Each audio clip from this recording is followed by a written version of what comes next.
Koliko puta ste se zapitali u koju srednju školu će krenuti vaša djeca kada odrastu?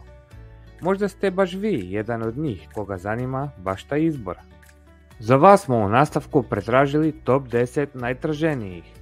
Ako želite više ovakvih videa, pretplatite se na naš kanal, pa krenimo!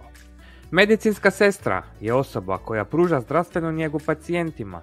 Njihov posao uključuje procedure poput mjerenja krvnog tlaka, temperature, brzine otkucaja srca, davanja injekcija i lijekova, te priprema pacijente za operaciju, prati i dokumentira vitalne znakove i druge medicinske podatke.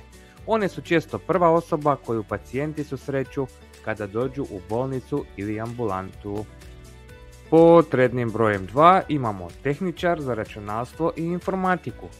Tijekom školovanja tehničari za računalstvo i informatiku usavršavaju svoje vještine u područjima kao što su dizajniranje i održavanje računalnih sustava, razvoj računalnih aplikacija, web tehnologije i baze podataka. Oni se često nalaze u vodećim pozicijama u IT odjelima, a njihov posao osigurava da se procesi u organizacijama odvijaju na najbolji mogući način. Pod rednim brojem 3 imamo elektrotehničar.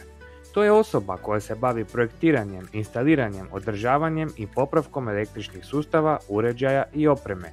Oni obično rade u različitim industrijama, uključujući proizvodnju, građevinarstvo, energetiku, telekomunikacije, pa čak i u medicini. Oni moraju biti dobro upućeni u razne vrste električne opreme i alata, osnovne matematičke i računalne vještine, kao i u sigurnosne propise i procedure.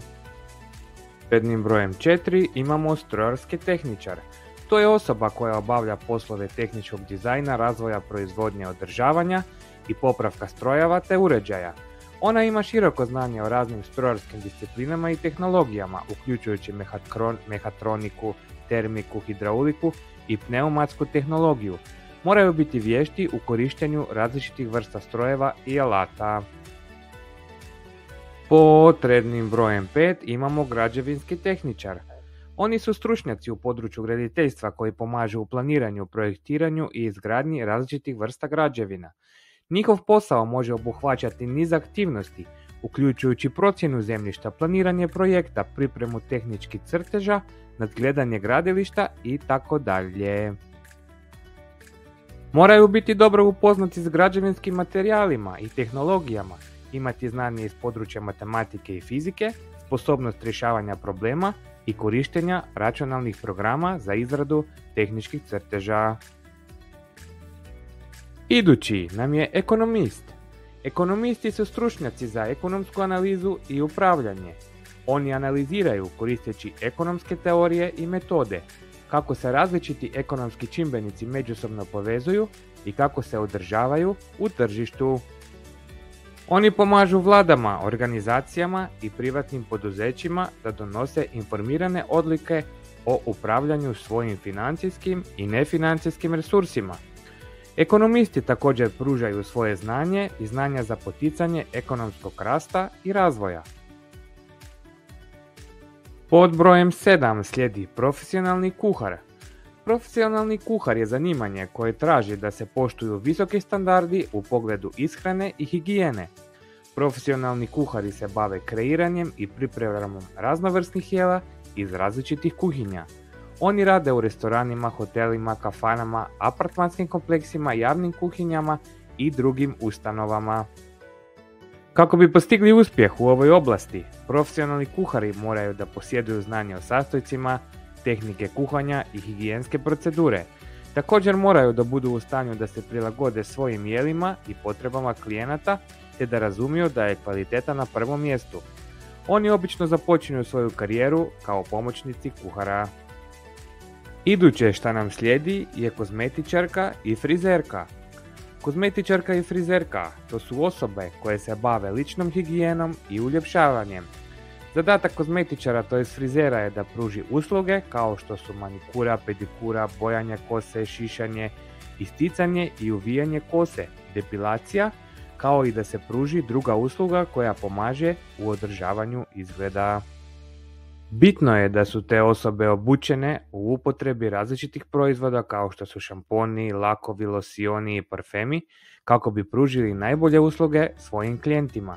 Također moraju biti spremni da se prilagode svojim klijentima i da pruže savjete o najboljim tretmanima i proizvodima.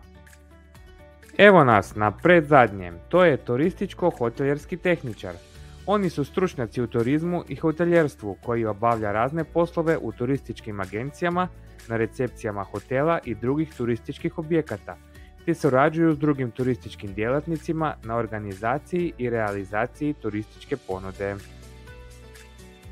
Za obavljanje ovog posla potrebno je završiti 4-godišnje srednje strukovno obrazovanje u području turizma, hoteljerstva, ekonomije i birotehnike.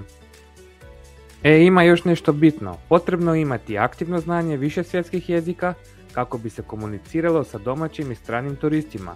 Rad se obavlja u smjenama, vikendima i blagdanima, te je stoga potrebna dobra psihofizička kondicija. I zadnji nam je prodavač, to jest trgovac. To je osoba koja prodaje proizvode ili usluge u maloprodajnoj postavci, poput trgovina, supermarketa ili prodajnih mjesta na benzinskim postajama. Njihove odgovornosti uključuju praćenje zaliha, popunjavanje polica, obraćanje pažnje na kupce i pružanje izvrsne usluge kupcima.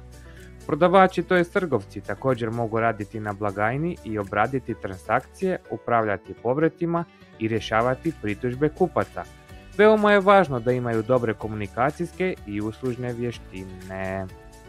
Ako vam se sviđa video, stisnite like i pretplatite se na naš kanal. Ako imate vi još neku od ideja za top 10 najtraženijih zanimanja za izbor srednje škole, isto tako molimo vas pustite nam u komentarima.